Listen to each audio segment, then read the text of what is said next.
-6 degrees outside in Spokane today, but Zagville has braved the cold and showed up for some Saturday afternoon hoops as number 16 Gonzaga takes on the San Diego Toreros. Well, it's so great to have you with us this afternoon with the great Shaniqua Nillis. I'm Greg Talbot. And Shaq, let's take a look at the standings early on in the West Coast Conference season. Zag, the only undefeated team. San Diego, the only winless team. Yeah, Gonzaga has been handling business so far in the WCC. San Diego is searching for their first win in conference play. What a great place to do it tonight if they're able to handle business against the Zags. And everyone has been talking about Kaylin Trong or Von Ejim or Brenna Maxwell, but somehow the great Eliza Hollingsworth is still flying under the radar early in the WCC here. Yeah, under-celebrated for this Gonzaga program, but she does it all. She scores in a multitude of ways. She gets out in transition. This is probably what she's done best for the Zags her whole career, is getting her feet set, letting it fly from beyond the three-point line. She's also improved her rebounding this season. Does a lot of good things for this Zag program. Well, under Coach Lisa Fortier, the Zags are going to run out this same lineup they've been running basically literally all year. Jack. Yeah, and it's a great veteran lineup for them. They know what they're doing, and they've played together for a really long time. So their chemistry is on point. They start the Zags out every game and have done well so far. As for San Diego, Veronica Sheffy is the one to watch. She's leading their team in scoring with 12 points a game. Also, Harsimran Kaur, who will be in to tip for the Toreros, 23 blocks. That's second in the WCC. She can really get up there. Yeah, Kaur has a lot of length to her, a lot of size. Look to her to be aggressive with these Gonzaga posts. USD has a tough assignment for them today, but if they're ejable to get it done, they will hand Gonzaga their first WCC loss. So Carl will be in to tip for San Diego. She's 6'4" against the 6'1" Von Ejim.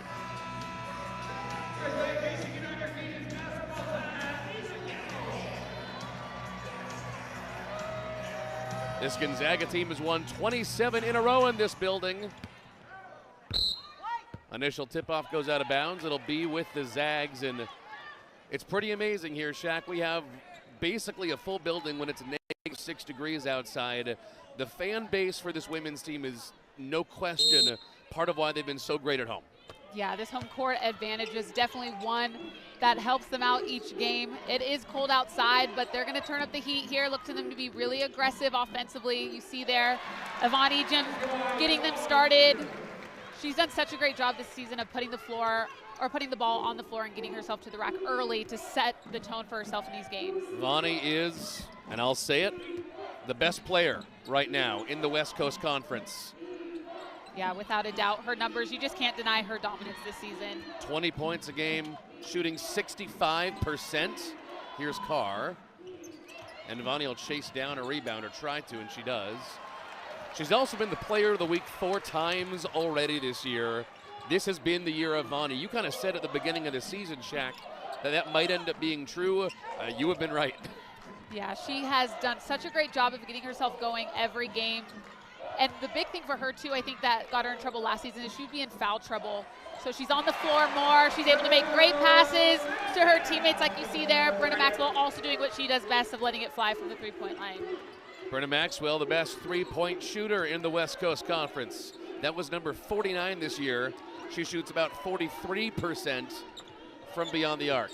In back-to-back years. In her last game, too, she notched her 1,700 career point. I mean, that's just insane, because in that same game, her teammate Kaylin Trong picked up her 1,000th career point. So that just shows you that this team has so many capable scorers. No doubt about it. Zags out to an early 5-2 lead, and here's Kaylin Trong over on the wing.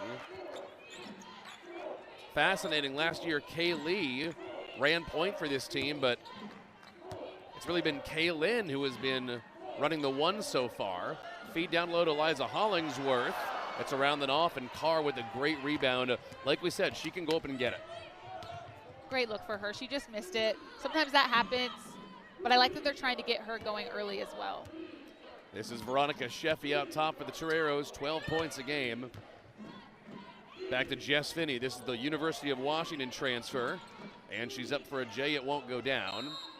And you can already see Von Ejim and Harsimran Kaur, they're banging down in the post. This is going to be a matchup to watch today. They're battling. Kaur doesn't want to give Vonnie anything easy. She needs to crash the boards as well to make Vonnie work on both ends of the ball.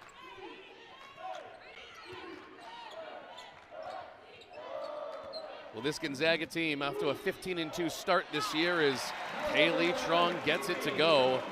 2-0 in the conference, 7-0 at home, up to number 16 in the rankings this week. And we know that if some teams lose, and if they get the respect that they have earned, there's a good chance they can go even higher and crack the top 15 this year. Zags will get it back.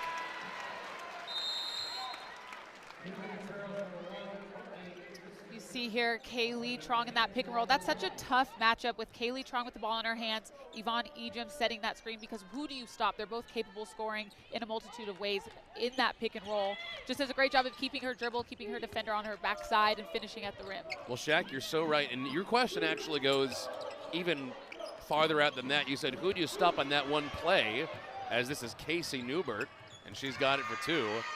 It's not just who do you choose between those two, but when the Zags are on the floor and you're playing defense against them, you have to ask that question, whoever's holding the ball on every possession, because they have 5 players who are scoring more than 10 points a game. I mean, who do you let shoot? Exactly. For this Gonzaga starting lineup, right there, Kaylin Trong, and that was a very deep 3. You think that she's not a threat from that point, but she's very confident, capable from that far off the 3-point line. But like you said, Greg, all 5 of the Zags out there are capable of dropping 20 points on you any given night, and that is scary territory to be in. So you just have to make it tough, make them work for every single shot that they get. Here's Sheffy, their leading scorer. That one goes down nicely, and it's 10-6. You see the Toreros also. Even when I was a Zag, this is the San Diego defense. They want to pick you up full court. They want to make it tough on your ball handlers. They want to get out in passing lanes. They want to be really physical. You see a hard hedge there by the Torero posts. They're just trying to disrupt your offense, which they're doing a pretty good job. Right now, the Zags haven't gotten into any flow. You have 10 seconds on the shot clock, and there's their first ball screen happening. Out to Eliza Hollingsworth. 5 to shoot. Feeds Ejim, and that is too easy. Ejim, we know she's capable of having a big game every time she comes out. Did it last year against San Diego. Last time these two teams played, double-double, 12 and 11. That Hollingsworth to Ejim high-low has been effective for years here in the kennel. Kylie Horsemeyer with the good jumper. And admire this. Last game here on Thursday, Santa Clara and Gonzaga. That was a 1-point game at the end of the quarter. If I had to guess, San Diego's got the same attitude, which is come out and try to punch GU in the teeth if you can, as Maxwell misses. Yeah, you got to just try to put some points on the board early because you know that they're going to settle in. Bit of a collision there. Yeah, Brennan Maxwell ends up on the floor. I have to imagine they're going to give her a block there. We're waiting on the official call from the refs. It'll be the block on Maxwell and 2 shots. And that'll take us down into our first break of the afternoon. San Diego hitting some shots and playing tough defense and holding tight with Gonzaga in the first 5 minutes.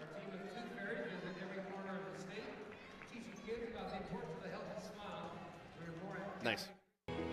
The courage to reach for the stars. The courage to reach for the stars. Well, the Bulldogs have made their last 3 shots. One of those was from Kaylee Trong, Shaq, who had a big milestone here on Thursday night against Santa Clara as part of that win. Topped 1,000 career points. That was such a great moment for her because she's battled through some injuries in her career. Yep. When she came back from said injury, she was trying to get into her flow. I think that messed with her confidence a little bit. She wasn't knocking down shots. So to see her just work and grind and have such a tough mentality to fight through all that adversity and have that milestone moment, I'm so happy for her, like player to player. That was so massive. And especially to do it on a team like this, like we have said multiple times, there's tons of scorers. And for her to do that in her career, notch that on her belt, that's just such a great moment for her. So Veronica Sheffy at the free throw line for number 2 here to make it a 1-point game. She's got that one down. So Kaylee Trong heads to the bench for the Zags. She'll be replaced by Callie Stokes. And Mott Hypens will play some forward as well. So fun to see what Callie Stokes has been doing the last couple of games. I almost want to start calling her Callie Strokes because she's letting it go from 3, and that's been fun to see her gain that confidence. Yeah, she's accepted her role, and she does it really well. I'm excited for her upside as you see Maxwell able to knock that pull-up down on the baseline.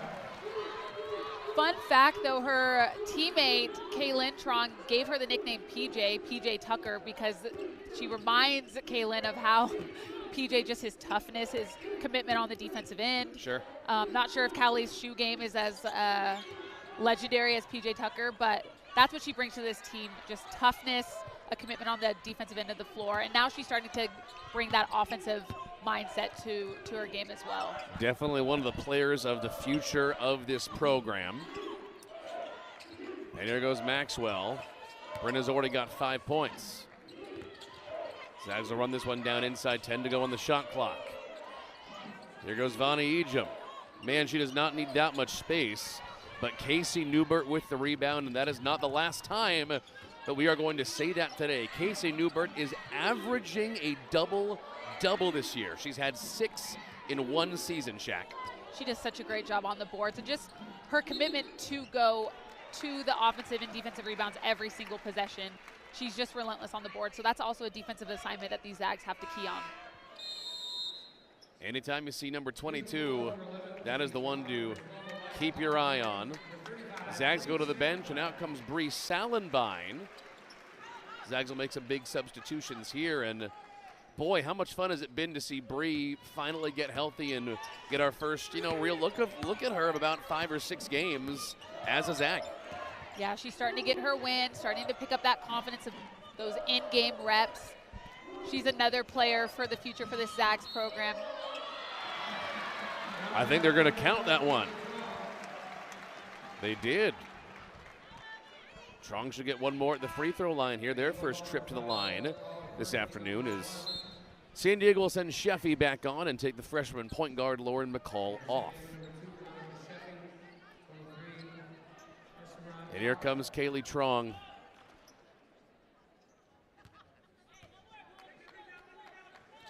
She and her sister have become truly latter-day iconic players in this program, and we're running out of games at home to watch them play in their careers. So if you're watching this game at home this afternoon, you might want to come out before the end of the year and pay your respects to those two.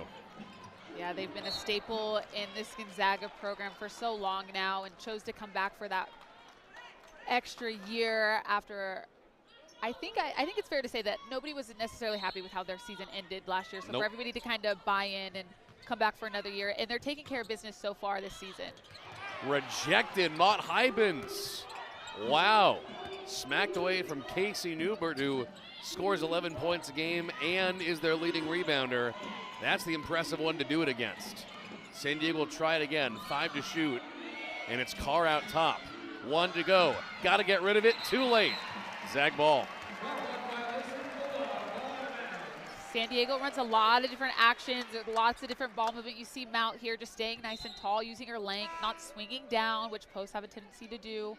Just use her length there, just got enough of those fingertips on the ball to affect that shot. And then what ended up leading to a shot clock violation.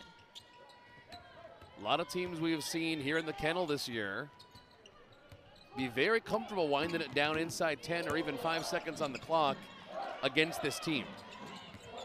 Definitely trying to make the Zags work on the defensive end of the floor.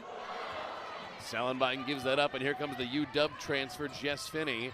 Underneath, in transition to Kylie Horsemeyer. That has been their best play of the afternoon. And that's what they want to do. That they want to get their points in transition, running hard. Against this Zag team, it can be a little bit tough because that's the pace they want to play as well. So it's which team can run hard in transition but keep it under control. Here's Eliza Hollingsworth. Beat Newbert to the rim, and she'll get 2 at the line.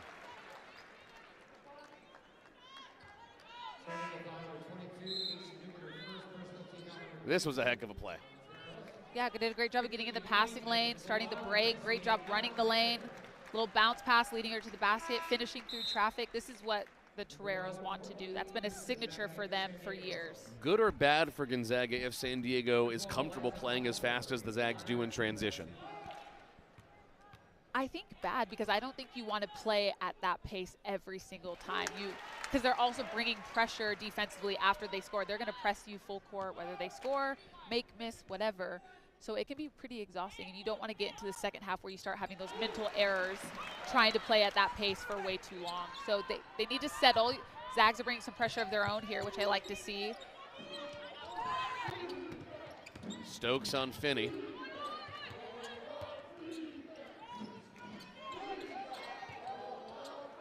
One of the similar things between these two offenses is how much they like to keep the forwards on the perimeter. Harsimran Kaur very comfortable working out there.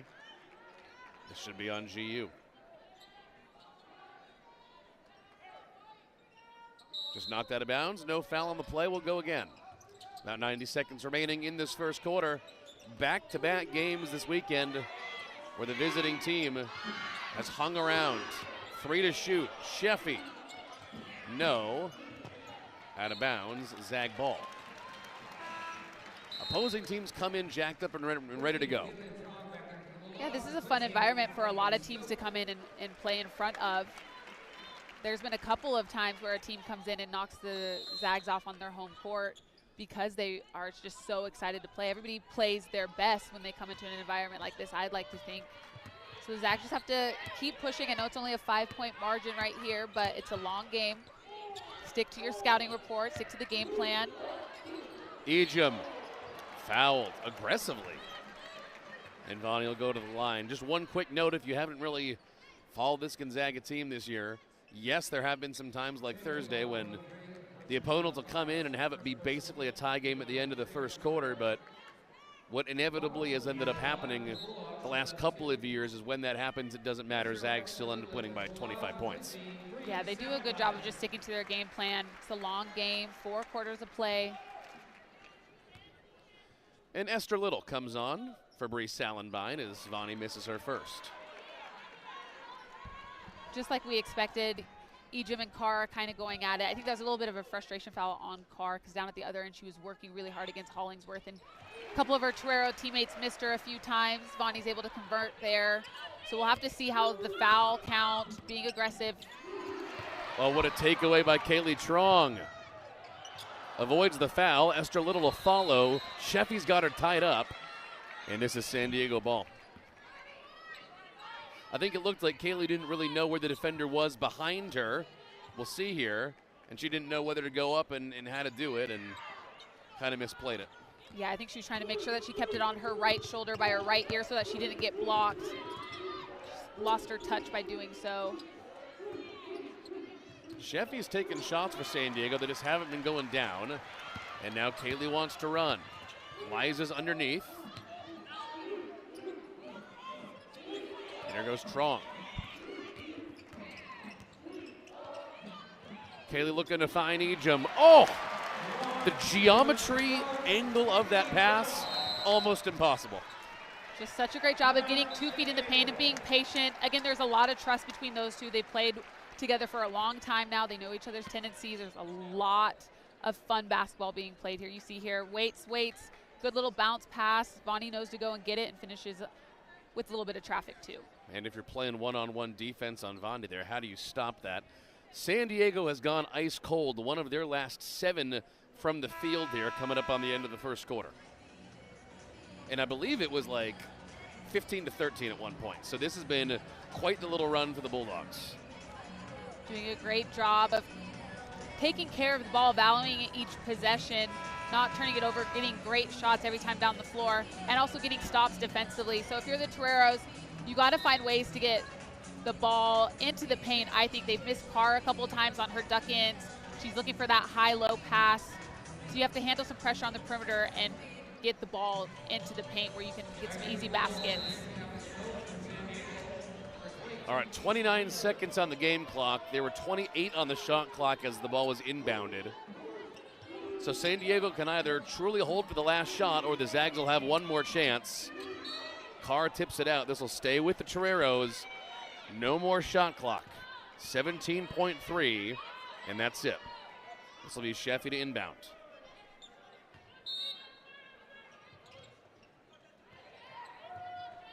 They don't want to hold. Finney with a jumper, no. And the Zags will get the last bite at the apple.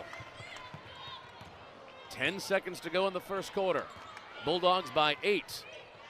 Almost by 10. Kaylin Trong couldn't get it. Esther Little underneath. Tied up again. This should be Bulldog ball. And it is with a hair over a second left. 1.2. Thought there was quite a bit of contact there on Kaylin Trong's drive, but kudos to Carr for just stepping over 2 feet outside the paint and not fouling. Vonnie Ejim. Well drawn up play, no contact, no foul. That was a pretty eventful, explosive first quarter. 10 minutes gone. Zags winning 21-13 at home, trying to make it 28 in a row at home. The courage to reach for the stars. Well, this Gonzaga team, so hard to guard on defense. San Diego was keeping pace until about 2.5, maybe even 3 minutes left to go in the first quarter, and then the Gonzaga offense turned it on. We're through 10 minutes of basketball, 21-13 Gonzaga. This team, Shaniqua Nilles, they're the best shooting team in the WCC. The team shoots an unheard of 49% from the field as a collective. They're also scoring over 80 points a game, and they shoot 40% from three. How do you guard this group? Where do you even start? It's so tough because, like you said, with all those facts and figures, it's efficiency. They don't make a lot of mistakes, and they're putting the ball in the basket. So I think the best way to start, or the best place to start, is with a lot of ball pressure. You have to make it tough on them, and you have to be physical. So I think that's in the Torero's game plan as well. However, the Zags are starting to become used to that scouting report against themselves. So it's tough. I'm glad I'm not an opposing coach, because I really don't know who you shut down on any given night. Even if you choose a player, then you have 4 more that are ready to step up and fill that void. Yeah, not fun when you have 5 players on the Zags averaging over 10 points a game, and then they can still go to Bree Salenbein or anybody else off the bench. There's Kylie Horsemeyer out top. She and now Casey Newbert had very good first quarters. Here's Harsimran Carr to the rim, no. Newbert underneath, and she'll let the Toreros try again. This is Sheffy, their leading scorer. Gets to the cup, no. And Brenda Maxwell rips it away. San Diego only shooting 29% from the field as a team right now. Gonzaga so far today, over 60%. What a pass. Kaylee Trong gets fouled. That's a design backdoor play. I think that's a coach's call as well, where you're running it after a timeout or after a quarter break. You have Kaylin coming up. She's acting like she's going to do a dribble handoff, and then she ball fakes. Her sister goes backdoor. Wasn't able to finish there, but she does get herself to the free throw line, able to knock down that first free throw. But that's exactly what we're talking about. They're so efficient. They have their sets. Even when they're not running sets, they just have scorers. So it's very difficult to shut this Gonzaga team down. The Toreros have had some good looks offensively as well. They're just not finishing. I think some of that has to do with the size, the length, this pressure that the GU team is bringing in as well, but they have to find ways to score. Behind the back from the Washington transfer, Jess Finney. Kind of gutsy to do that going through traffic, right? Underneath the car, Ejim left her wide open and makes her pay. And I think that can be very successful for USD, of getting Carr in some pick and rolls and then having her roll really hard to the basket, using her length for some high-low action. Here's Eliza Hollingsworth working on Casey Newbert, one of their best players and has been for years. And Eliza gets the better of her that time. Casey Newbert's so important on defense as well for the San Diego program. They lost 3 out of 4 while she was temporarily injured, as Jess Finney finishes. That's a great take from Finney, but she's coming from the left wing and she's finishing on the right side of the rim. So as the Zags, you have to do a better job of keeping her out of the paint. That's too easy. And talking about easy, you see Kaylin able to get to the basket like so. All right, Shaq, that last 30 seconds, and I want you to break this down for the folks at home, is so, it's such a good example of what is up with this Gonzaga team this year. They allow the second best shooting percentage of any team in the conference. Other teams shoot well against the Zags, but the Zags turn around, they go in transition, they go so fast, and then they score. That's the thing about this team. Teams are shooting 43% against them, but then the Zags are just the best shooting team, and that has not bit them yet. Yeah, they're doing a great job of just finding ways to get the ball in the basket. Defensively, they have to be a little bit better, a little bit more disciplined.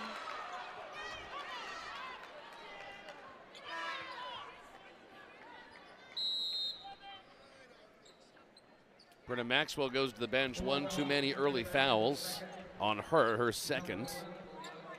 And Maud Heibels will come back on. Well, if you're San Diego and you're hoping to stay in this game, getting Brenna Maxwell to the bench, who usually hits, 4 or 5 threes a game sometimes it feels like, that's a good place to start, getting rid of the three-point shot, right? Yeah, that's a great scouting report to be physical with her. She picked up that offensive foul, so that sends her to the bench. Kaylin Trong the rebound. Malia Tharp came on that last dead ball for San Diego. And what a story of Kaylin Trong. Last couple of years, with the exception of a couple games of injuries from her sister, I mean, Kaylin Trong, Shaq, was the shooting guard. And all of a sudden, here she is this year with, what is it? She's 8th in the country in total assists. Yeah, her and her sister are pretty interchangeable. They kind of played off of each other really well in high school and able to come to GU together and do the same thing. So even though one was doing something a little bit more or better last season, they're both really capable. Yep. I'm loving what I'm seeing from Yvonne Ejim, though. Just the play before that, she was able to pick up a foul. They ran a little play where she could set at the high post, able to catch, rip, drive through some traffic, get a foul call, and then go right at her again out of bounds play, a little duck in, makes a little move. She's so strong. When she has 2 feet in the paint like that, she's very, very hard to stop. Misses her first. Vani has 7 points already on 3 for 4 shooting with 2 boards. She had 12 last time she played San Diego. She's already got 8, and we're not anywhere near halftime yet, so when she keeps this up, she'll be closer to 20 today. It's scary how effective she is.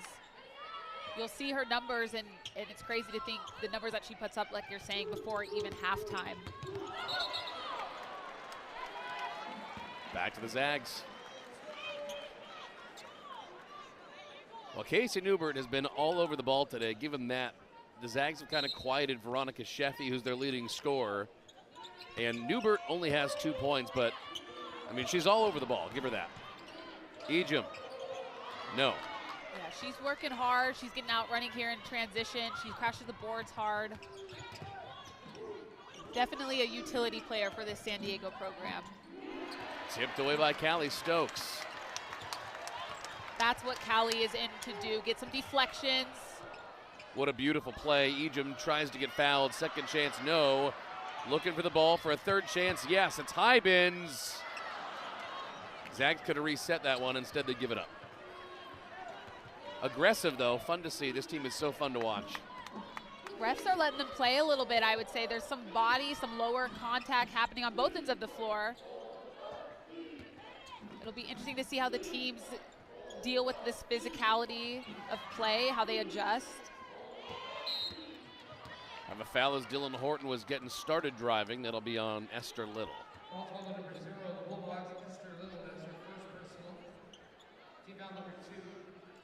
Only the second foul of the half on Gonzaga, 3 on San Diego. You are right, Shaq. They are not whistling a lot.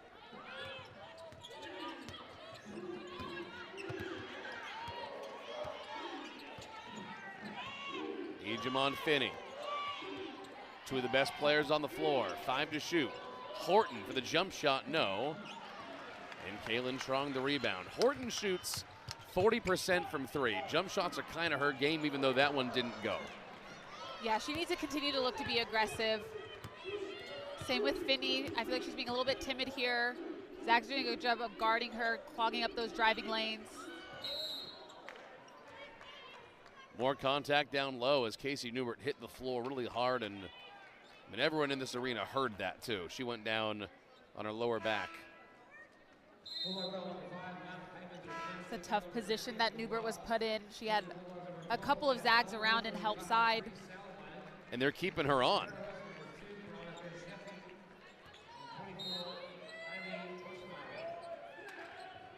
I mean, simultaneously good for her, but also ouch, as Dylan Horton, the deuce and the damage. And you see that aggressiveness here. Able to go in. Callie's crowding a little bit. She does a great job of creating that contact, absorbing it, and finishing at the rim. That was the first basket of the game for Dylan Horton. And she turns it into a 3-point play. The Zags, meanwhile, have started to go cold. They haven't made a bucket in about 3 minutes. They are 0 for their last 6 from the field. Able to cut this to an 8-point lead from the Zags. 5 minutes to go in the second quarter. Thought Callie Stokes might want to take that one. Instead, it's Liza. And Callie went flying through the air, going for the rebound. She'll get whistled for that one. Stokes does a great job there of just crashing hard, able to retain possession for the Zags. That'll take us into a break. It's down to an 8-point game. The Zags are 0 for their last 7 from the field. We'd like to welcome the women's basketball alumni back in the field with us today. The courage to reach for the star. The courage to reach for the star.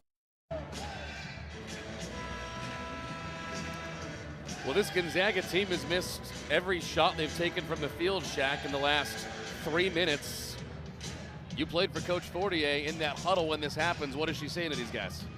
I think she's a little disappointed with how stagnant and casual her team has become in this second half of the second quarter.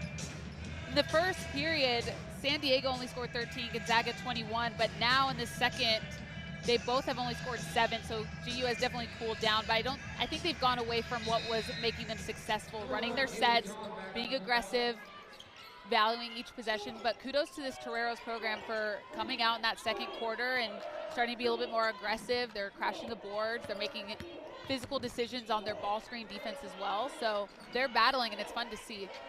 Reese Salenbine back in off the bench. Trying to find it open. Kaylee Trong, instead it's out of bounds, and San Diego will take it back with an 8-point lead, 8-point deficit rather. It's interesting though, the Zags are 0 for 7, haven't scored in a couple of minutes, Shaq, and yet San Diego hasn't really closed the gap because their offense is just not scoring either. I think the size, the length of those Gonzaga forwards is affecting their ability to really get something going off of this ball screen. Newbert out to Courtney Riston, who's getting her first run of minutes. Back to Newbert on Eliza Hollingsworth. Had the angle, missed the shot. Mott Hybens ended up on the floor. This will be Zag ball.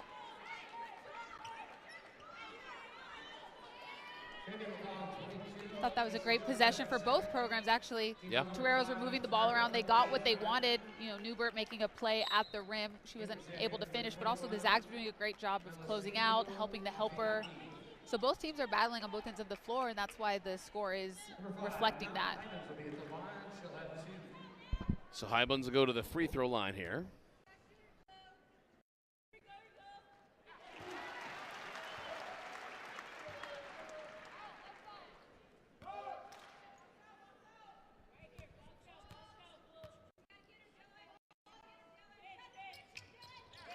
Turns in her first 2 points of the game, but Shaq, it has now been coming up on 4 minutes since the Zags have made a basket from the field. Yeah, struggling to get that field goal. But hopefully Mout's free throws going in kind of opens that basket back up for the Zags. Tenacious defense. Sheffy to the rim, fouled. Refs starting to work those whistles a little bit more now the last few minutes after a pretty quiet start, and Coach Fortier on the bench really letting him hear it, actually. So here comes Sheffy, their leading scorer on the season. She has 6 points so far, and she'll try to get to 8. From Woodinville, Washington, there are a couple of Northwest gals on this San Diego team as well. I would definitely say for this Toreros team, Sheffy's kind of their motor. She's a strong lefty point guard. When she's aggressive to the rim and looking to score, that's when San Diego is at their best. She wants to get to rim, also has a nice pull-up, so she's able to score. I think it's just hard to do so against the Zags program, but did a great job there of drawing a foul and converting at the free throw line. Well, she's been aggressive, but not efficient. She is 2 for 6 so far. Zags need to get it going. It's been over 4 minutes since a basket. Hollingsworth nearly gave that one up. And Kaylin Trong, here we go, we're back. Just like that, they've been looking for that field goal. It's a 3-point conversion by Kaylin Trong. Almost a turnover there, but Eliza was able to gobble that up and find her on the perimeter.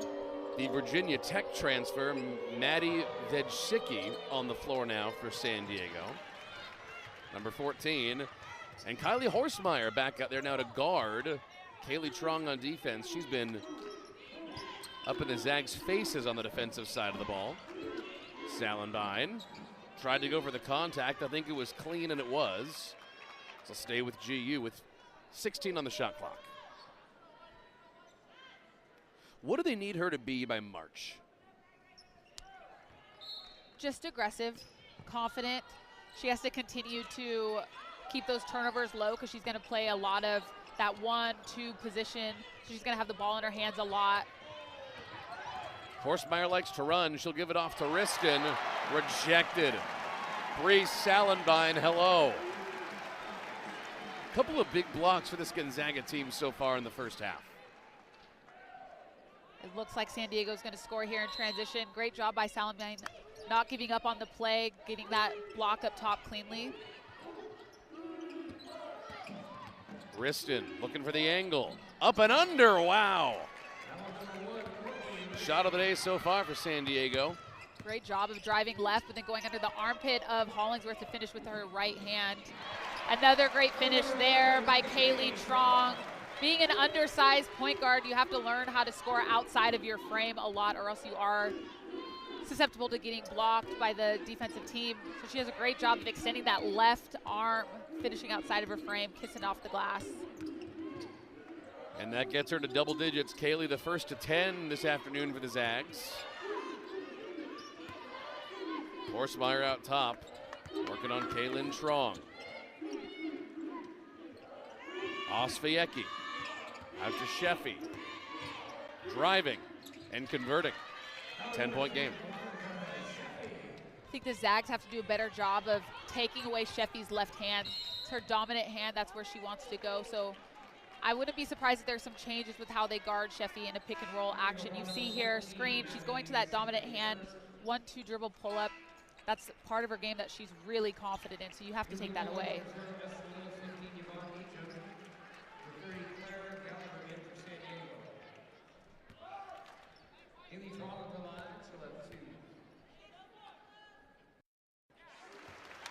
And she converts. What a great first half after eclipsing the 1,000 career point mark earlier this week.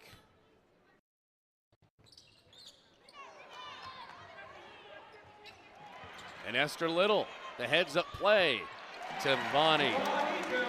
What a great play. And now Vonnie's to 10 points. And the Zags are back on offense. Little does such a great job of being active. She's long. Defensively, I think that's where she's most comfortable. Does a great job on the boards as well. Horsemeyer. She has been some electricity for this team that has needed it. Hasn't been shooting the three that well this season, but she's hit 2 today in the kennel, helping to keep her team into it. But Yvonne Ejim is just, that's way too low. If she has 2 feet in the paint, it's just count it. It's an automatic bucket for her. Literally, how do you even stop that, though? That was a perfect entry pass, and if you're one-on-one on the post, I mean, I haven't seen a player this year that's beat her, have you? No, she's been so dominant. I think if you are guarding Ejim, the best thing you can do is to start guarding her early. If you wait until she's all the way rolled down, ducked you in, 2 feet in the paint, it's too easy. And then she does stuff like that. She just is relentless. Good golly, Miss Molly. Vonnie Ejim starting to go off. 14 points, 6 for 10 from the field, 4 rebounds. And the Gonzaga offense is back after a short break. Be a foul on Vonnie. No, Kaylin Trong, her second. Callie Stokes back on the floor. And man, what a first half for Yvonne Ejim. Zags have now made their last 4 shots. There was a big discussion about Ejim's, I wouldn't say inability to make the three, but she just doesn't shoot them very often, and how that was going to affect how people guard her. But she has just proven that if you can put the ball in the basket, that's all that matters. So she's not shooting, she's not taking a lot of three-point shots, and she doesn't have to. Nobody has proven that they can stop her in the paint and make her have to choose those long three-point shots. So her dominance and her athleticism, you just can't talk about it enough. All right, 10 seconds to go in the half. Zags by 11. Looking for 13. Vanya will help get him there with 2 shots. 6.7 left on the game clock, so San Diego will have one last bite at the apple. San Diego foul, 24 Kylie Horsemeyer, first personal. 15 Yvonne each will be at the line. The Bulldogs shall have 2.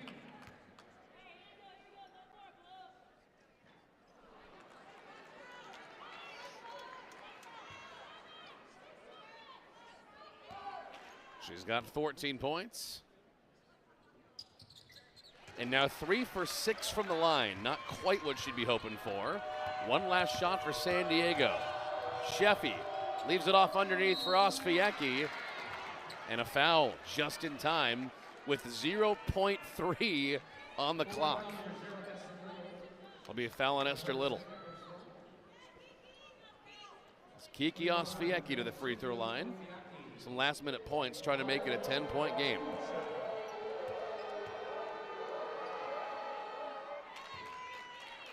Great job by Sheffy of realizing 6.7 on the clock. She pushed it hard, able to get her teammate to the line. And like you said, if you can cut this to 10, you're in a pretty good spot going into half.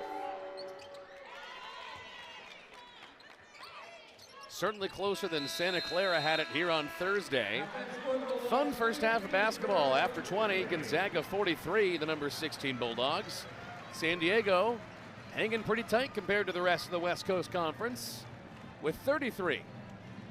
And here to talk about the first 20 minutes of basketball, let's talk to Gonzaga's head coach, Lisa Fortier. Coach, your early thoughts on the first half here? Well, they're being really physical, and for some reason they're getting all the calls, which is what happens. That's why we tell our team they can't call them all, and it's frustrating, but we got to play stronger on offense, and we have to stop fouling them on the defensive side. Some of their points a lot of them have come from free throws, and we're not making ours, so that's my first thought. Well, we'd love to hear other thoughts. You guys have done a good job today of bottling up Casey Newbert, one of their best players. She's averaging a double-double. How do you keep her bottled up in the last 20 minutes? Yeah, Vonnie's a great defender. She's been the primary guard on her, but as we might need to go to switching or something, we haven't done a great job on Sheffy. So everyone has to just stay with an eye towards her, make her go to her right hand. You know, she's a very good player when she goes left, and she's just slightly less good, but not as good going to her right. So we got to do that. We got to keep her off the glass, and I think a lot of us need to do a better job on checking out, and just the theme of it is just play more physical in the second half. All right, Coach, thank you so much. Thank you. All right, 20 minutes down, 20 to go here in the kennel. Bulldogs by 10. We're going to talk about their resumes so far as we start to creep towards the meat of the West Coast Conference season and their postseason hopes after the break on ESPN+.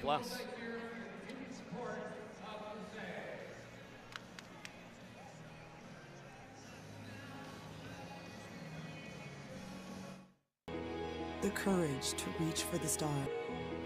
The courage to reach for the star.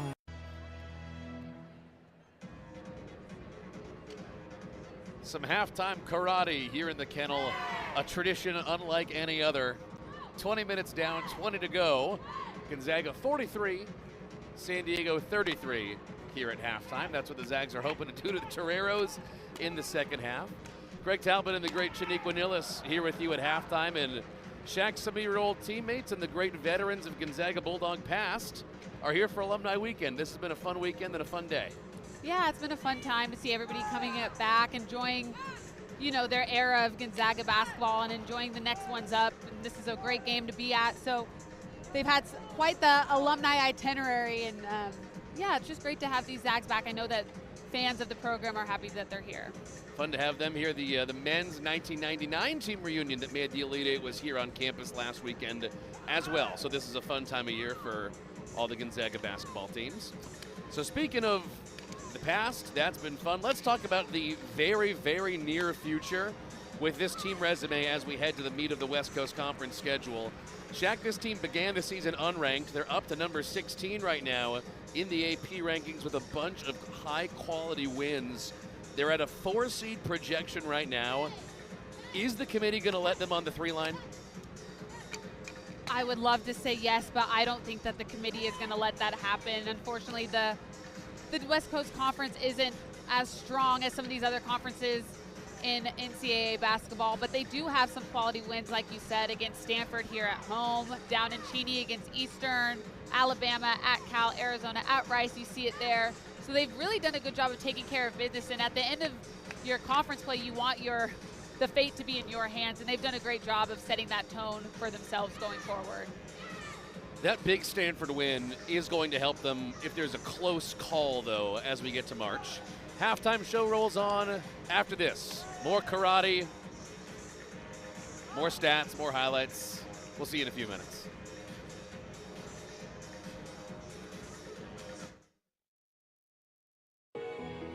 The courage to reach for the star. The courage to reach for the star. It is now time to announce today's winners of the Well, that was a fun first half of basketball, if nothing else. 43-33 Zags. After the first 20 minutes, Greg Talbot and the great Shaniqua Nillis here to take you through halftime. Let's show you some of these first half highlights, and boy, did Kaylee Trong make a statement in the first 10 minutes. She did a great job of just coming out, being aggressive. You see her in the pick and roll there.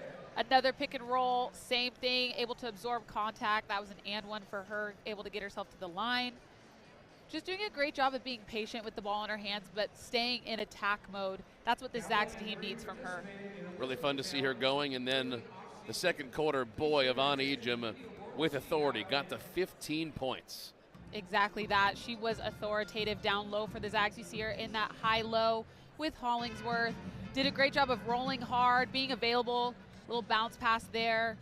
Her and Trong play well off of each other. So if you're the Toreros, you have to stop those two with it, but then you're also hoping you can keep Hollingsworth, Kaylin Trong, and Brenna Maxwell quiet in the second half as well. Tough to do, but we'll see how they manage it in the second half. Zags had to keep Brenna Maxwell on the bench for a lot of that second quarter because she got to those two early fouls. If they let her back on the floor and she starts to shoot from three, that might crack the game open. But something tells me if they can keep Brenna the way she's been, which is moderately quiet so far, San Diego can probably keep this within striking distance. Yeah, and that's where they like to be. They're definitely an aggressive team, like Coach Fortier said at the break. They play physical. They thrive in that type of game, in that type of environment. So if they can keep it close, it could be a very interesting third and fourth quarter. But like you said, if Brenna Maxwell, Hollingsworth get going, this game could blow open pretty quickly. All right, so it's a 10-point lead at halftime. We'll take a break, then bring you back to the kennel in the second half of this West Coast Conference Saturday afternoon basketball game on ESPN+.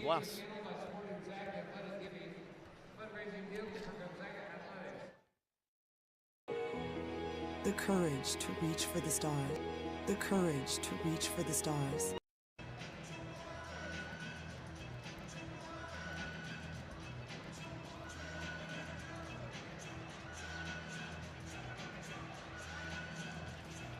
Back inside the kennel here on ESPN+. Gonzaga 43, San Diego 33 at the end of the first half. Greg Talbot and the great Shaniqua Nillis with you, and let's show you what are some pretty revealing, I think, first half stats. Gonzaga started this game shooting 62% as a team from the field. San Diego began about 25% from the field.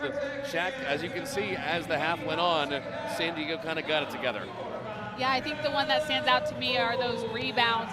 They're only -1 on the boards with Gonzaga, which is a pretty tough thing to do. Gonzaga historically does great on the boards. They want to win that rebound margin, but I think San Diego's giving themselves more and more opportunities to just stay in this game.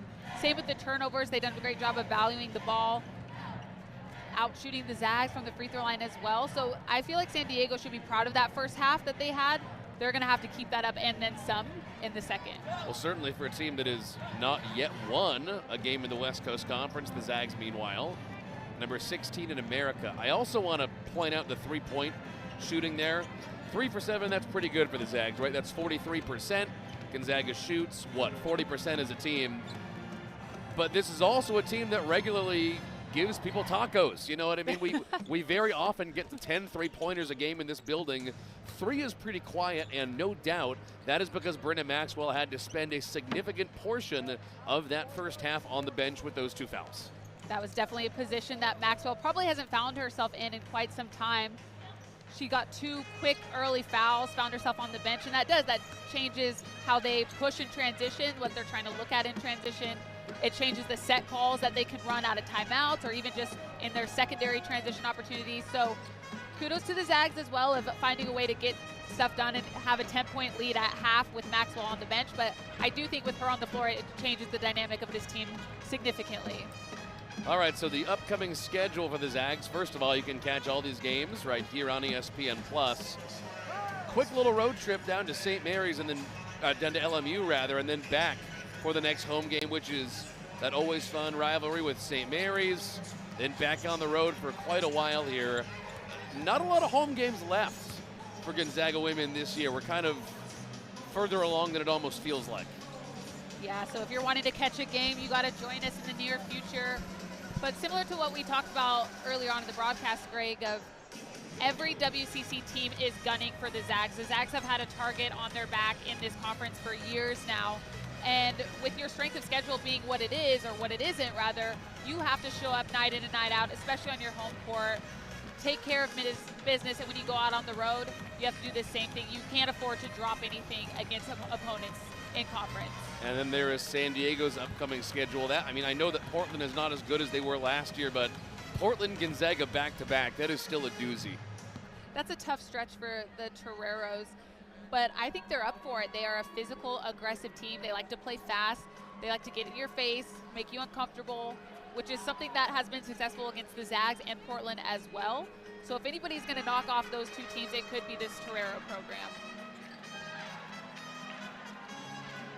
That was an awfully fun, quick halftime interview that we had with Gonzaga's head coach. You see her there, Lisa Fortier. In case you had gone up to get a drink or go to the bathroom or something, she basically said, we are not being physical enough, and the refs are giving all the calls to San Diego. So I will be interested to see exactly what she has drawn up here at halftime, because we have seen her happier than that at halftime before, I will say. Yeah, she was frustrated with her team's lack of physicality. I was taught as a player that the benefit of the doubt is going to go towards the aggressor, probably the only situation where that's the case. But look for the Zags to come out and be a lot more physical, set that tone early, because if you let San Diego do it, you're going to be playing a really rough game for the next 20 minutes of play. Well, there's Kaylin Trong, a monumental first half, 11 points on 4 for 5 from the field with 3 assists. She and Yvonne Ejim were just phenomenal as Brenna Maxwell is finally back on the floor, and she inbounds it to Kaylin Trong to get us started. Zags only 3 for 7 from 3 so far this afternoon. That feels like considerably below their home game average. So we'll see what the second half has in store. And Trong gets it to go.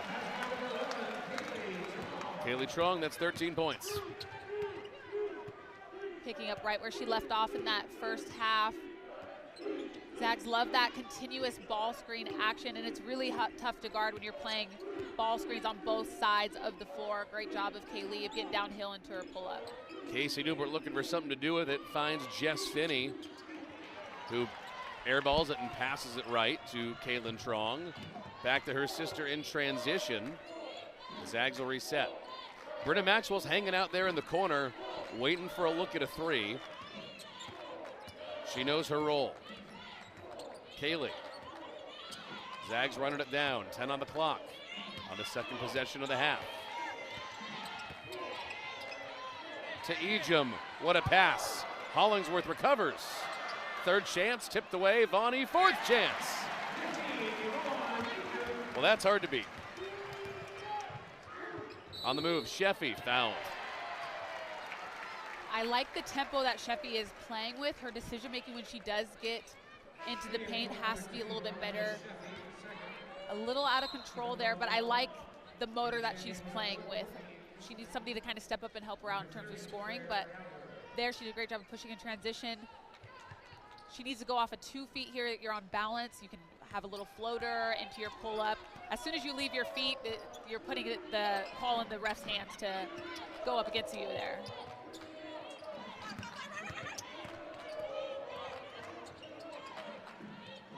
Strong throws it right off the foot of Newbert. That was heads up. Newbert was great against Gonzaga last time they played, 11-7 last year.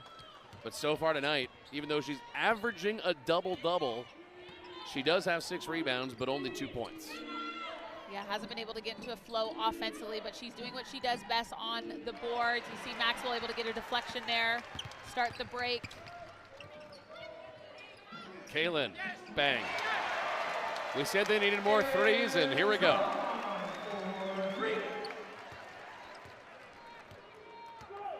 Kaylin Trong now give her 9 points, all of them. I'm just now seeing Shaq off threes. 3 for 4 from downtown for 9 points. She's doing a great job of just being available from the three-point line. Liza, nice recovery on the heads-up play, as San Diego just sent on Claire Gallagher for her first run of minutes tonight. Did not play in the first half. Sydney Fisher and her coaching staff trying to just get somebody in there who's going to make a difference, help them cut into this lead and even further, lock in defensively on the Zags too. So she's going to her bench trying to make something happen. Sheffy tipped away. That was clean by Kaylee Trong.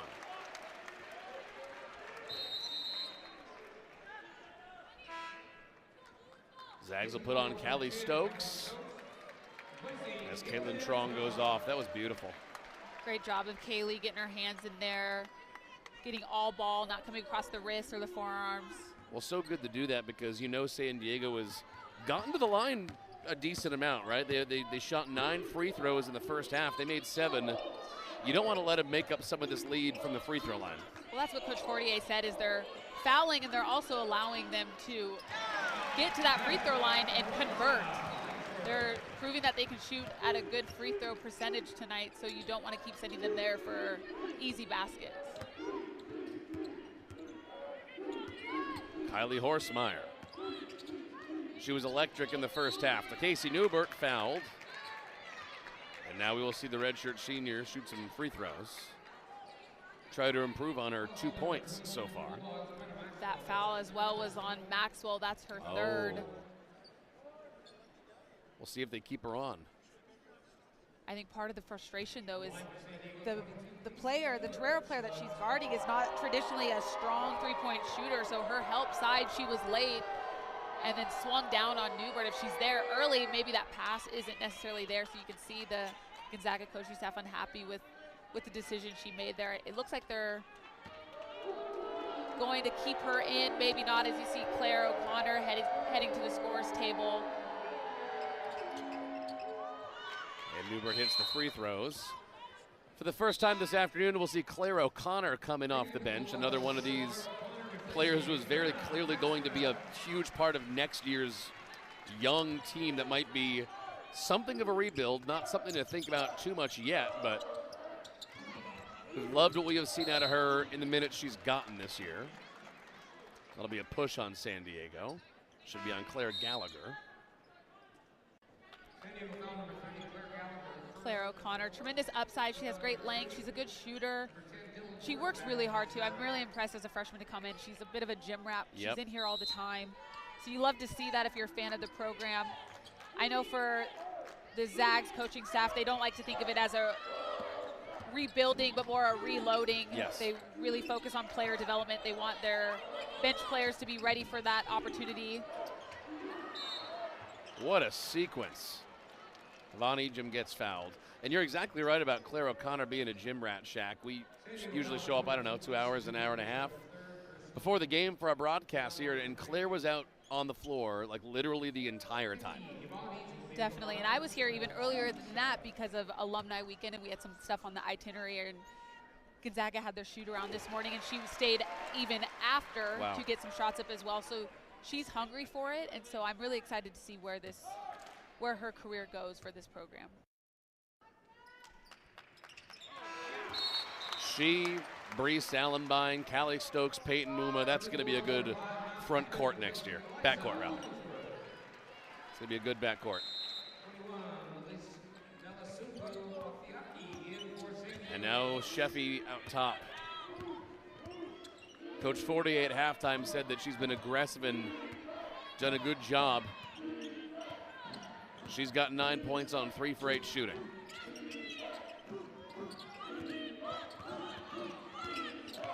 Horsemeyer out to Sheffy. She likes to drive.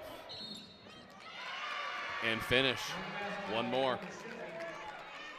But again, I think the frustration is that they're allowing her to go left off of these ball screens. There wasn't even a ball screen. It was just a quick little jab step to the middle, and she's going to her dominant hand. So it's almost like even on the catch, you need to open up your hips a little bit and really shade her towards her right hand.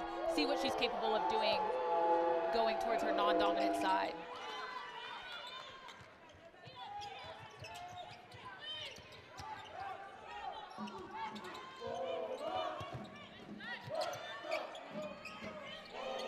This was a 10-point game at halftime. Gonzaga has opened it up since then. Like the aggressive shot there by the freshman O'Connor. Second chance.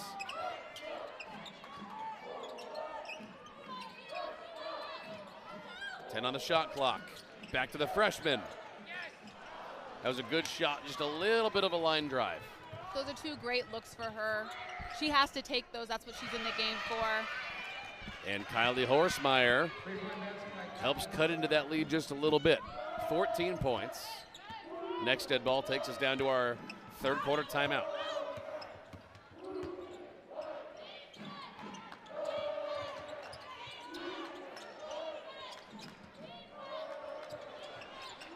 Could have had a look at a third one if she'd wanted it. How about Callie Stokes? Or Callie Strokes. That's 3 straight games with a 3. That was kind of the missing piece of her game when she got to Gonzaga, and she's another player that has worked so hard. Coach Jordan Green works with these shooters on their footwork. Same with Coach Stacy Kleinsmith. So to see her catch and shoot, there was zero hesitation. She shot that with confidence, and she was able to knock that down. I think they're looking at her as a real 3-point contributor next year. Yeah, I think she's going to be, I think they're trying to develop her into a scorer, not just you're a shooter or you're a driver. They want her to be able to be very versatile and a utility type of player. As you see Kaylee Tron going from one side of the court, kind of slow burned it a little bit, but able to finish with her left hand. Horsemeyer on the freshman O'Connor. And a good rebound by Hybens. Horsemeyer's got a lot of 3-point looks. She's hit 3 of them today. Did a great job there of putting the ball on the floor, getting it off the bounce, just didn't finish. Good movement. Stokes looking for the right angle. Couldn't quite get it. Edrum the putback. How do you even stop that? It's a 21-point lead for the Zags. What a third quarter. You have to guard Ejim when she has the ball in her hands. You have to be really locked in when she doesn't have the ball in her hands. The shot goes up. You have to be really locked in to block her out. It's exhausting to guard a player of her caliber and stamina, as you see Sheffy able to knock down a 3 as well. Yeah, the sophomore from Woodinville, only a sophomore. This is a pretty young team, this San Diego group. She's going to be great by the time she's an upperclassman. I mean, she already is, but she'll be even better.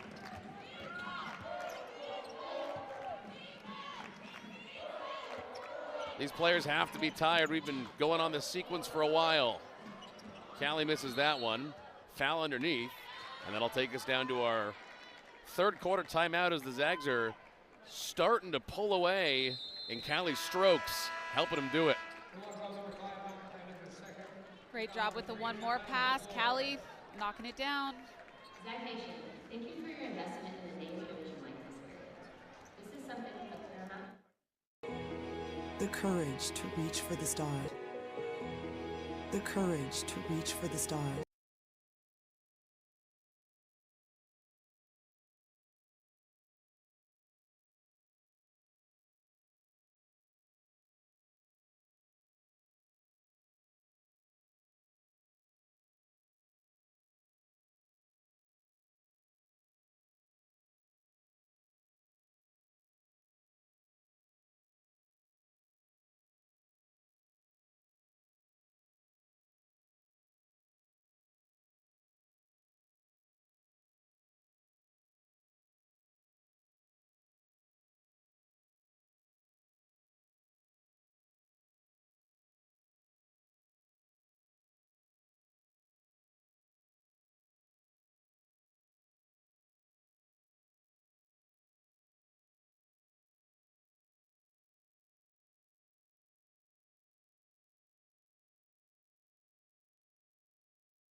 when you watch it back on film, it's funny because you'll see yourself, hands out, face in total disgust and surprise at the ref, and then you watch it back on film and you're like, oh my gosh, I hacked her. Like there's like how I look so silly out there being like, I didn't touch her at all. And it's like, yeah, she's on the ground. So I think it's just, the moment, the intensity, the physicality that you're trying to play with. So I had a few moments like that, but you got a pretty good ref crew out there today and most days, so they're just out there to keep you safe. And here is Sheffy. Oh, tripped up by Mott Hybens, and that one was a mistake. Accidental contact there, but when you make her lose possession like that, it's a tough foul call, but it is the right foul call. She realized it. Everyone looks okay. Destiny Burton checking back in for the Bulldogs. She was injured at the start of the season. Nice to see her back out there. A lot of the players, her, Bree Sallenbein, who went down with temporary injuries, are finally back and ready to go for the long haul. The more bodies you have available to you on the bench, especially as you get later into your season, it matters. You don't want to tire out your starting group constantly night in and night out. So it's good to see them back. Carr comes out to set a screen. The runner from Horton doesn't go, and Esther Little to collect. And the Zags will run, but that was good by Horstmeyer to get back on defense. No fast break for the Zags that time.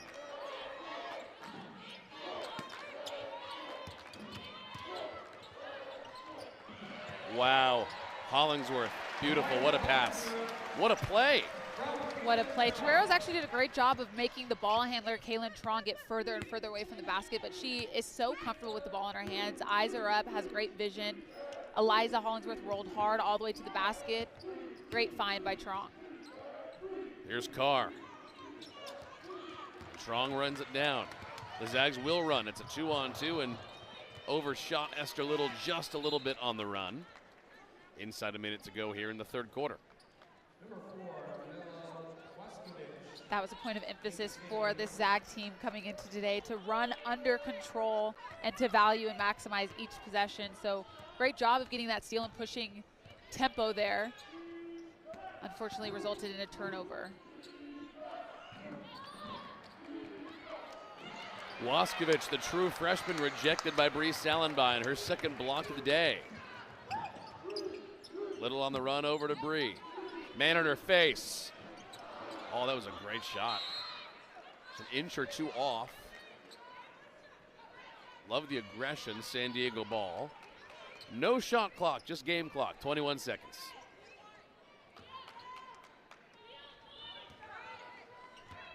So who will it be for the Toreros? But either way, just shy of a 20-point game. What a big third quarter for this Gonzaga team. It was a 10-point game at halftime. Sheffy elevates and hits. She's been really phenomenal tonight for this Toreros team. Invaluable, but the Zags still end up with a great quarter. They were up 10 at halftime. Now they're up 16 as we head to the fourth on ESPN+.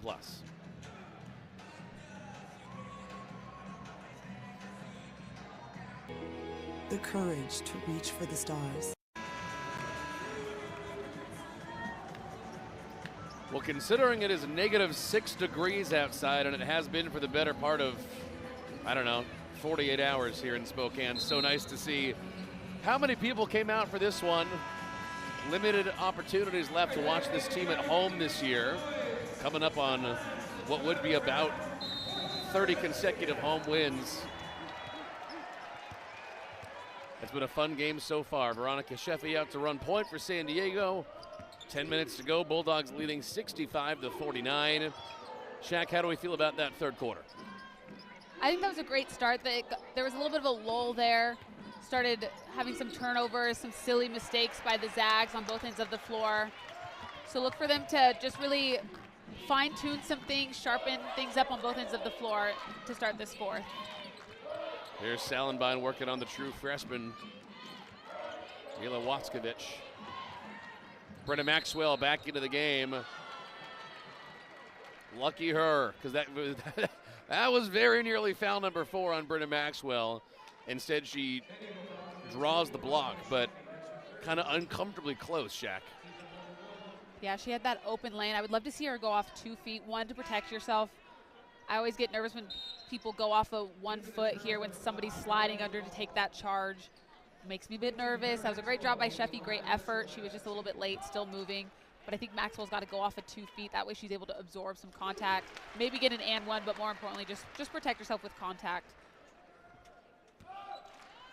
Brenda has not been able to play very much today, and yet she is still finished with 7 points. She had two early fouls, kept her off the floor for most of the second quarter, came on for the third and picked up a third right away. Yeah, unfortunate for her. Again, a position she probably hasn't found herself in often this season, especially. So look to see if the Zags can get her going in this fourth.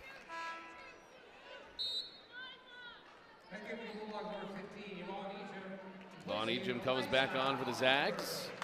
In terms of scoring, here's what Gonzaga's got going on. Kaylee Trong with 15, Vaughn Ejim with 21. Hollingsworth and Kaylin Trong with 8 and 9 points, so right up against 10. But this has not been one of the days where the scoring's all spread out. Really, it's been a couple big players. And the crowd really not happy. They thought that was off the Toreros. Yeah, if you didn't believe us that this place was packed, I'm sure you could hear their Listen to unhappiness with that last call.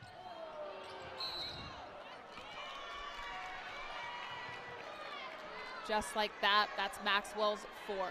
This is just an unlucky day for Brenna.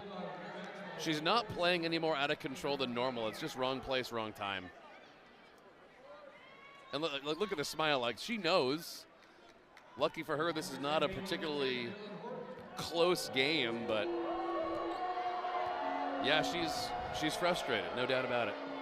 I think it's that balance of frustration because she was unable to see the floor for so long. So then you start playing a little bit tight, right? You start really trying to gun and make plays a little bit outside yourself. So there, she crowded Horton on her landing as a shooter. I'm sure Maxwell would have wanted that call as well. So they're going to leave her in here. They're going to let her stay on. They're going to let her shoot. I think she's a little bit rattled. I think she's in her own head. Yeah, she just got to settle in a little bit. There's still plenty of fourth quarter. She just got to be smart. And she's got 7 points. I think she'd like to get to 10. That's her season average.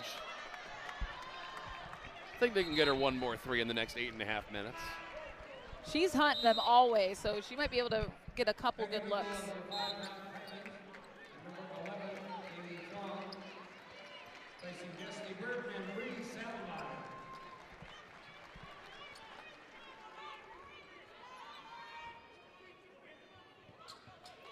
And here comes Kaylin Trong to bring it across. Kaylee's got 15, Kaylin's got 9.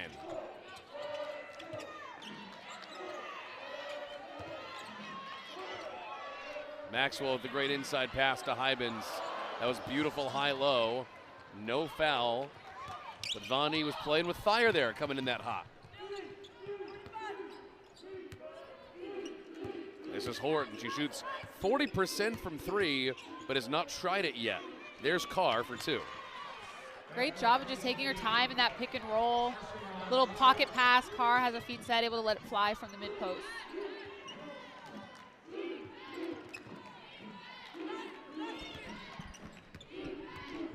15-point game.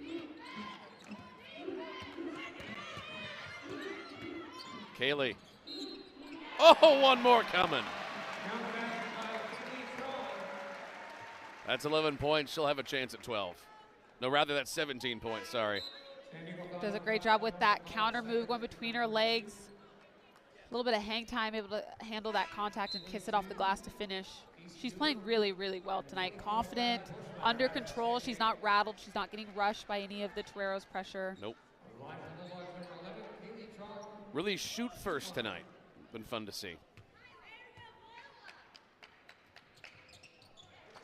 I do think her reaching that milestone in their last game just was a helpful reminder that she is capable of scoring and that that's something that they need her to do game in, game out. She's very capable of scoring, but has kind of been put into this box of facilitator, so it's good to see her going offensively. Great move to the rim, Osviecki.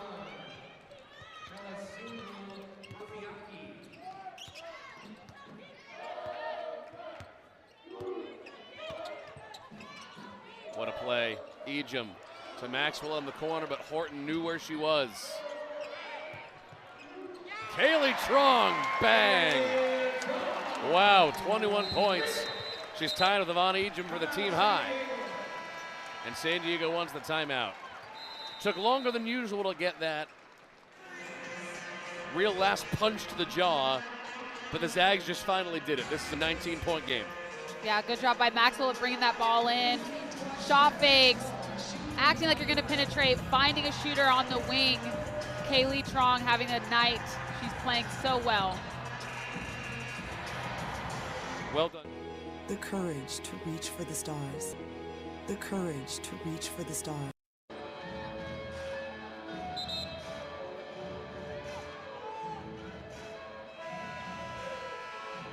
Boy, oh boy, sometimes it's earlier in the game where the Zags have the ball movement big three that puts the nail in the coffin, but it was this sequence here earlier in the fourth. Shaka took longer than usual to get that nail in the coffin moment, but something about this building and this team, you know it when you see it. Yeah, that was great ball movement. Ball never was stagnant.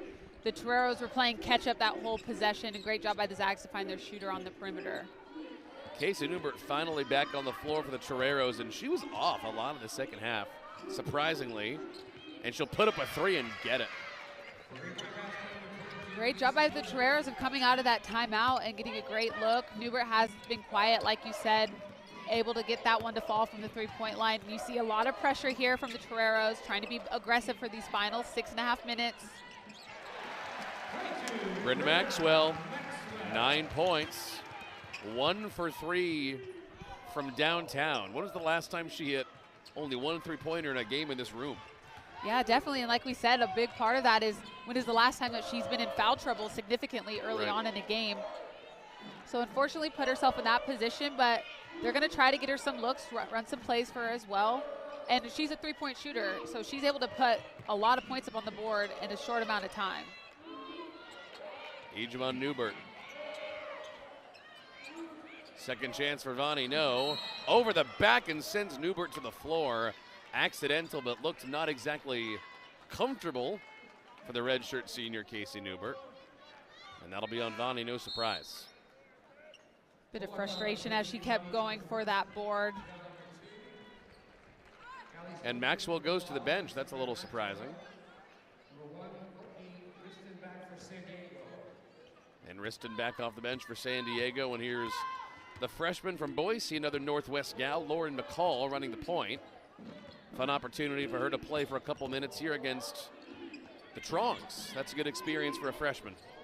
Yeah, it's a tough assignment as well, but you see there, gets her pull-up a little bit off, but she's young. She's going to develop under this coaching staff. And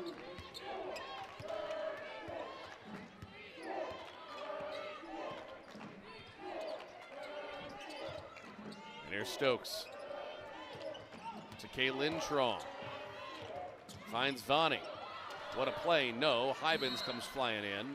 There's a foul underneath. That'll be on San Diego.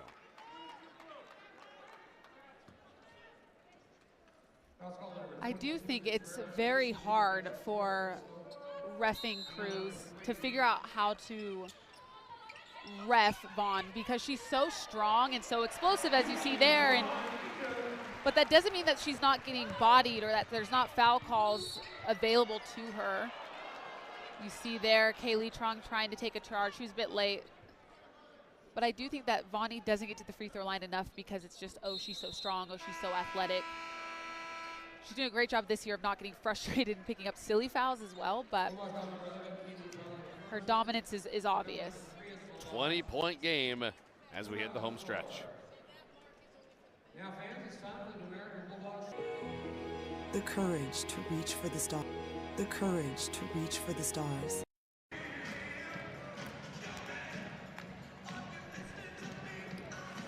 Well, it's going to be 28 consecutive home wins for this Gonzaga women's team with a win today against San Diego, up 20 with about 5 minutes to go. Upcoming schedule, they're back again on January 20th for the next home game against St. Mary's. But, I mean, you know, really, there's a lot of road games coming up here. Yeah, they have a tough road stretch, going to be on the road, away from the kennel and all of its fans. And I think it's important for them to remember while they're on the road that everybody is gunning for them. They've had a target on their backs in this conference for quite some time now. So you can't afford to travel and be casual or just to expect to go into other people's homes and rattle a couple of wins off. So they're going to have to be disciplined and locked in even though they're away from the kennel. Shaq, you did it for so many years. Where is the hardest place to play if you're on the Zags, if on the road? I mean, you can't count the kennel. If you're on the Zags, where's the hardest place to play in the league?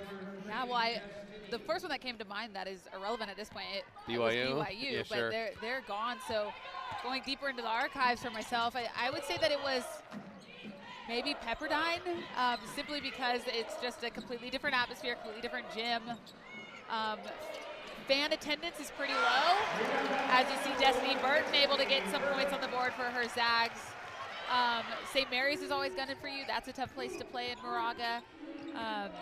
But I think it's fair to say that there's not a lot of home court advantages like the one that the Zags have here in Spokane. Not with BYU out of the picture. Not with BYU out, yeah.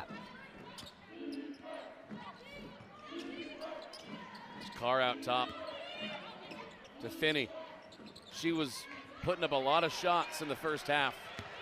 Ended up with just 2 points. Zags will swing it around.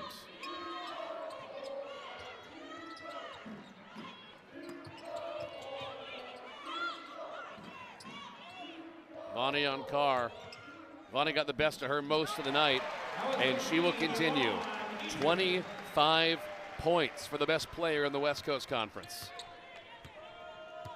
Does a great job of getting in that short corner, facing up, getting to the middle of the paint. She's so bouncy as well, so just able to go right up into that pull-up. 10 for 18 from the field. Oh, and 10 rebounds. She finally got there. Another double-double for Von Agem. The big late three from San Diego. And at the moment, so go ahead. Sheffy's just having a game of her own. Kind of the only one for this Torero program. 20 but points. She's up to 20. Great showing here for the sophomore in Spokane. So Von Agem will finish with a double-double. Oh, man! Veronica Sheffy kind of gave Kaylin Trong a piggyback ride there on the way to the floor. And I actually think Kaylin Trong did the right thing here. She knew Sheffy was coming behind her. I think if she should go up in the air, that could have been a little bit more dangerous, yeah. But she stayed on the ground, and so it just ends up being kind of a funny piggyback ride situation, and everybody's able to walk away from it. Vonnie, standing ovation, 25 points. A double-double, 10 boards as well.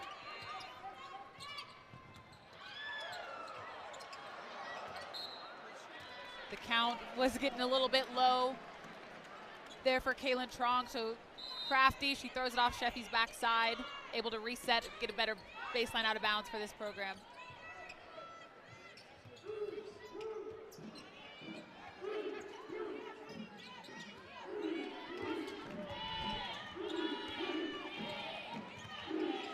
Five to shoot here for Kaylin Trong. To the rim, over Finney. Contact, no foul, she still got it. Does Gonzaga just call for a timeout? No, they want to send Claire O'Connor on. Okay. I think she was calling a timeout, but just for a sub. Sure. I think Coach Fortier saw her getting a bit roughed up those last couple of possessions on offense and said, come and take a seat. Sure. All right, Kaylin Trong goes off after a really pretty great day as well. Both of the Trong sisters. Kaylee, 21. Kaylin, 11. Both of them a couple of rebounds, couple of assists. Great day.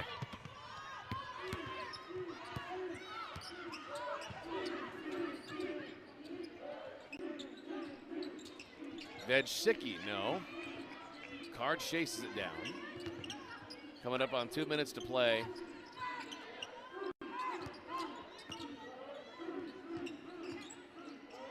Down to Carr. Did they just call a foul on Salenbine on that? I think they did. That'll be on Bree, and the entire Gonzaga bench just actively rolled their eyes. Oh, there it is. There's some contact there. All right. There's a little bit, but that's your point guard out there that's guarding Carr in the paint. But Bree's size, she didn't look phased. She wasn't panicked. I thought that was the right decision to wait until Carr brought it down to try and swipe it. Got a little bit of her hands there. But that's not as much of a mismatch as you might think when you have Bree Salenbine as your point guard.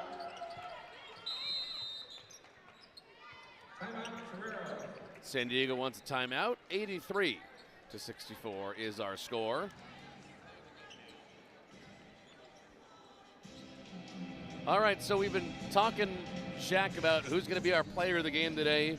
We had a couple of options. It was really just Yvonne Ejim or Kaylee Trong. We're going to give it to Kaylee Trong because how aggressive was she? Not only did she get 21 points today and 7 assists, more importantly, she was 8 for 9 from the floor. Yeah, just really efficient, having her feet set. From tip, she was very aggressive, came out confident. She's somebody that can put points up on the board. She's turned into a little bit more of a passer due to her injuries, but it's good to see her coming into her own again as a confident scorer for this team. 21 points, easy player of the game when you're that efficient. So she finishes with 21. Yvonne Ejim will finish with 25 and a double-double.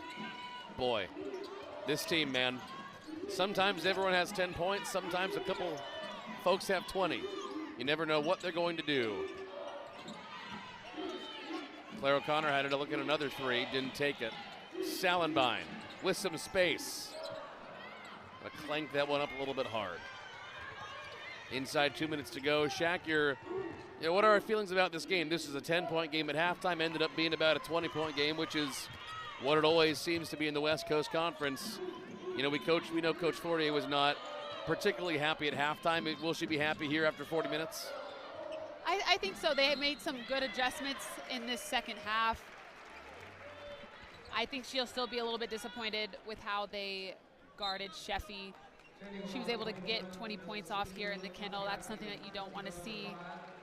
But yeah, they made some great adjustments. They started playing Zag basketball, low turnovers, pushing the pace, running their sets, getting quality looks every time down the floor. Their defense has always been something that they're working on, and in the second half they started to lock in more on that end of the ball.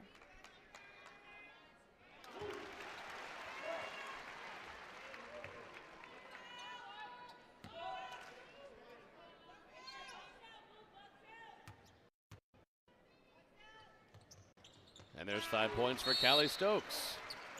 Had a big three for the third consecutive game.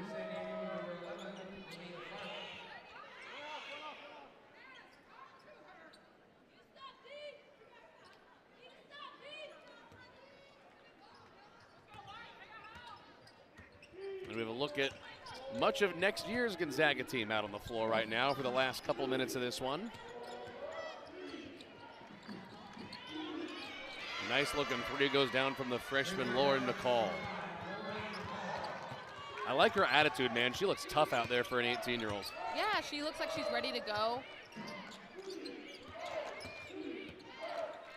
Especially hard against a team like Gonzaga. She's looked pretty good today. Good for her. Inside a minute to play. It's going to be 28 in a row at home for this team. 5 to shoot. The freshman, O'Connor, looking for her bucket. Turnaround.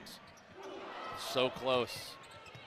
That's the kind of shot she practices in the gym, though. We've seen her do it. You like to see your freshman realizing that the shot clock is low and going and trying to make a play. This is her moment with these final minutes. The Zags will run this one down.